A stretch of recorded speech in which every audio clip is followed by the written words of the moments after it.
She is a former Central Committee member in San Francisco, and if you think that we have a low Republican proportion here in Marin County, this woman comes from what they call the belly of the beast.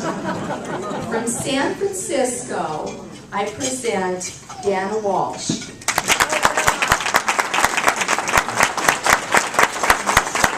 Thank you, Judith. Yes, coming from San Francisco is a treat. I love coming up here. You know, we now have a government that is totally out of control, and yet it is intent on controlling every aspect of its citizens' lives. That has become sort of the mantra of my campaign. Now, how out of control is it? Jim gave us a few indicators, but the fact of the matter is, as bad as Republicans were for those few years where they were out of control after Newt Gingrich left, the overspending they did, it looks like child's play compared to what's going on now. We have an unprecedented level of spending. And I think that is what most Americans are so irate about. It's the spending with nothing to show for it. And how do they want to control your lives? They want to control your health care. They want to control your energy use. And they want to control what you hear and who you hear from and what they say. At that point, what do we have left? It's no longer the United States. Now, Nancy Pelosi is the poster child for all that is wrong in Congress today. Let's talk about a few of the things that are her hallmarks. She has an MO of putting very complicated, let us say 2,000-page bills on the desks of legislators and asking them to vote for them within 24 hours.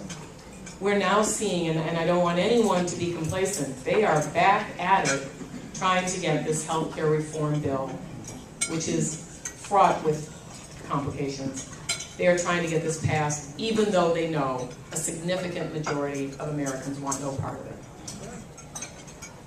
I want you to think about something, and that is, if they have refused to listen to Americans. I mean, in August, I want to let you in on a little something in San Francisco about Nancy Pelosi. She told all of the congressional, all of her congressmen to go back to their districts and have town hall meetings and talk to the people that were their constituents.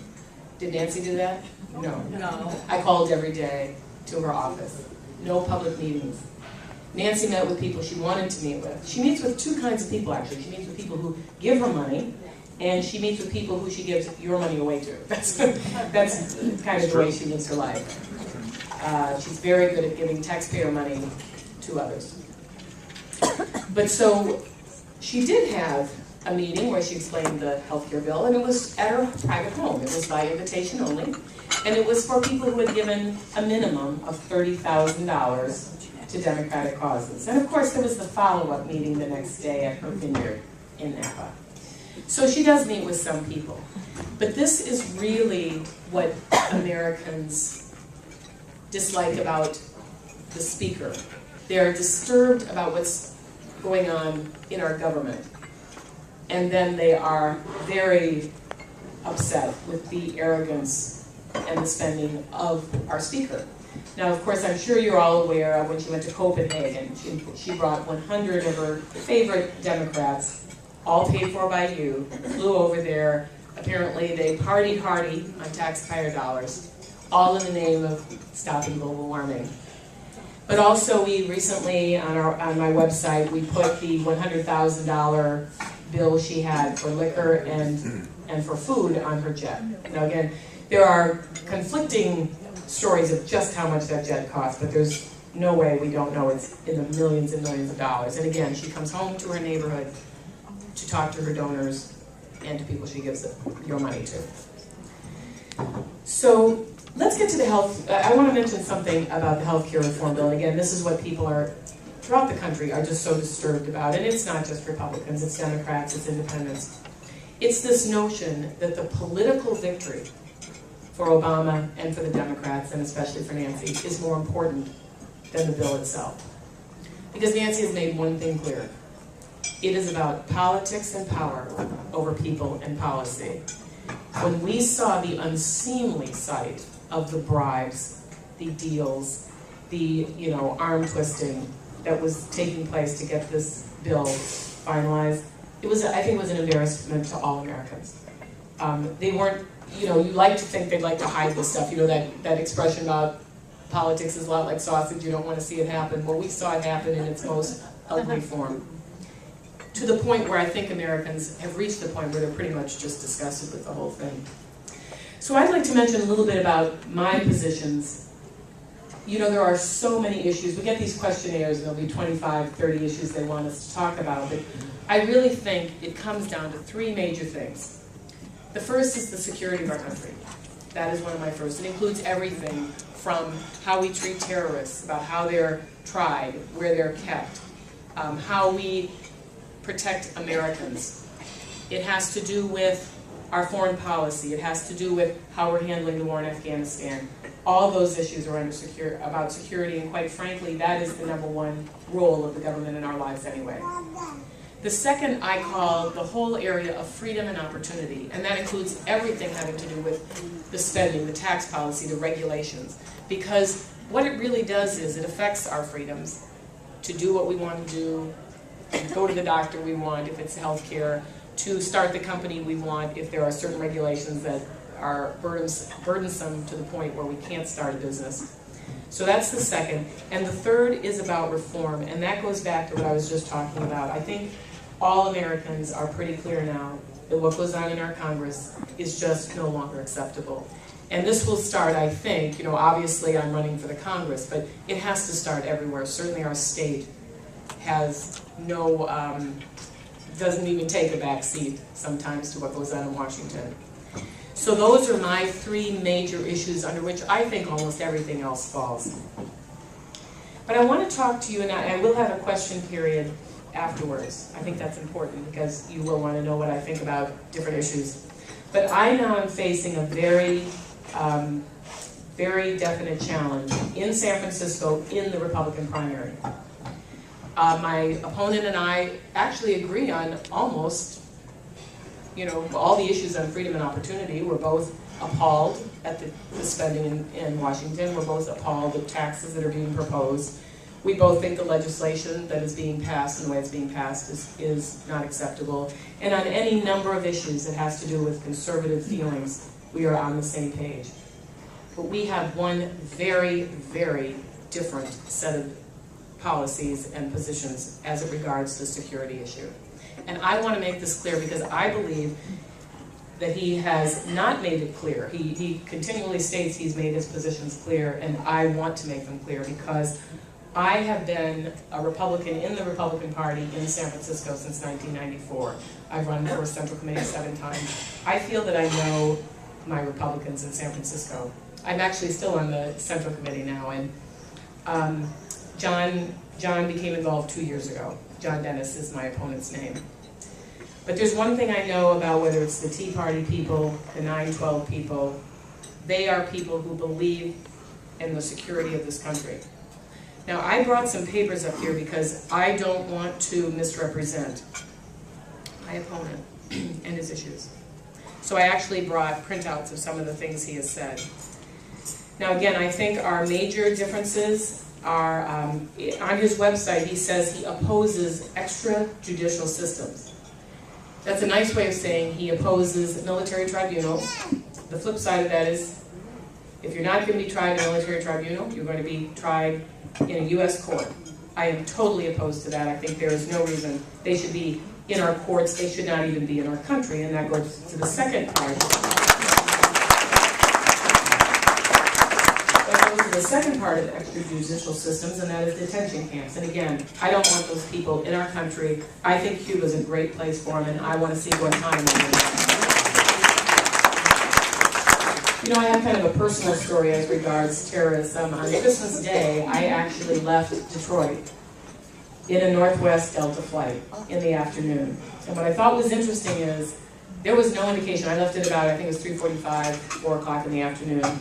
Remember that bombing attempt happened in the morning. There was no indication of anything unusual, which I thought was interesting. But the really ugly thing, and I just learned this recently, that when he was interrogated after being lawyered up in a very short period of time, he did say that his goal was to have bodies falling from the sky, you know, blow up. He wanted to make sure he was over a heavily populated area and that the bodies would be falling from the sky. And I find it very interesting when we talk about the priority of keeping us secure.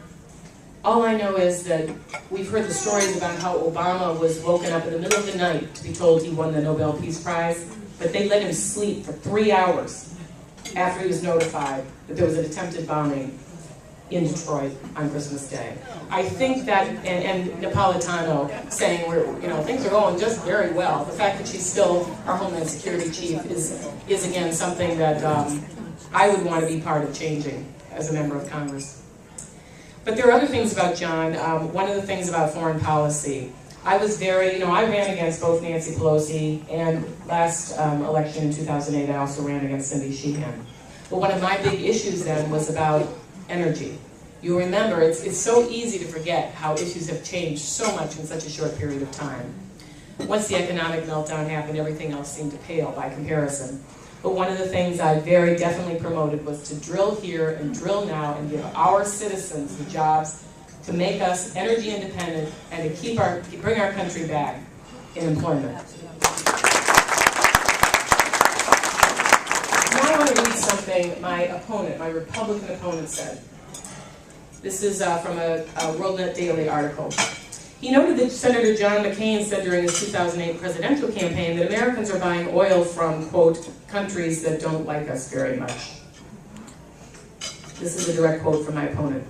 It stopped me in my tracks and made me think, what if they did like us? How would we feel about that? Well, they're not going to like us. You know, what would it be like if I was Miss America? I mean, what is the point of this naivete? But again, it sounds very much like Cindy Sheehan. And again, I am running against a Republican opponent, and I feel like I'm running against Cindy Sheehan. The other thing he said is that the only energy policy we need is a good foreign policy. And again, this whole talk about improving our relationships so we feel more comfortable with the oil-producing countries, I think is not only naive, but it's very dangerous. I also wonder how that makes us feel about our ally, Israel. I've not pointedly asked him that, but that will be part of our campaign. Now, there's another thing that John has been part of. John Dennis, my opponent, is the head of the Republican, give me a minute, Liberty Caucus. The Republican Liberty Caucus was part of the Ron Paul group that took over the Alameda Central Committee in the last election. And I probably won't read this whole thing. It was a resolution that they tried to pass as the Republican Central Committee in Alameda County. I will start now again. He is the president of the group in San Francisco. He is a meetup coordinator for the Alameda group. This resolution starts in this way. Whereas our foreign policy of the past century is deeply flawed and has not served our national security interests, and whereas the terrorist threat is a predictable consequence of our meddling in the affairs of others and has nothing to do with being free and prosperous, and whereas propping up repressive regimes in the Middle East endangers America and our allies, and whereas occupying countries such as Iraq and Afghanistan and bombing Pakistan is directly related to the hatred directed toward us, and I could go on and on. I would like to ask you to go to our website. We will lead you to this resolution that was passed by the Republican Liberty Caucus. I'm sorry, it was not passed. It was proposed by the Republican Liberty Caucus, of which John is the head in San Francisco. And then I am just concerned because I don't think the Republicans I know that I've represented in San Francisco want any part of this. We have a link to his interview on Fox, where the interviewer describes the war in Afghanistan as a, quote, undeclared, unlawful, immoral, fruitless war. And John nods his head and agrees that it should stop. He believes we should leave Afghanistan right now. And anyone who does not understand the strategic importance of us prevailing in Afghanistan is, again, naive and dangerous. I think what bothers me most about my opponent is that he talks about being very clear about his views, but I don't think he is. And the thing that upsets me personally the most is, as someone who has run against Cindy Sheehan and her crowd in the last election, he has publicly stated, again, my website is defeatnancypelosi.com. If you get to our website, we can lead you to him saying that his plan is to link up with the anti-war left after he wins the Republican nomination. I am going to do everything I can that there will not be a Republican who hooks up with the anti-war left in the city of San Francisco, because they are an ugly bunch.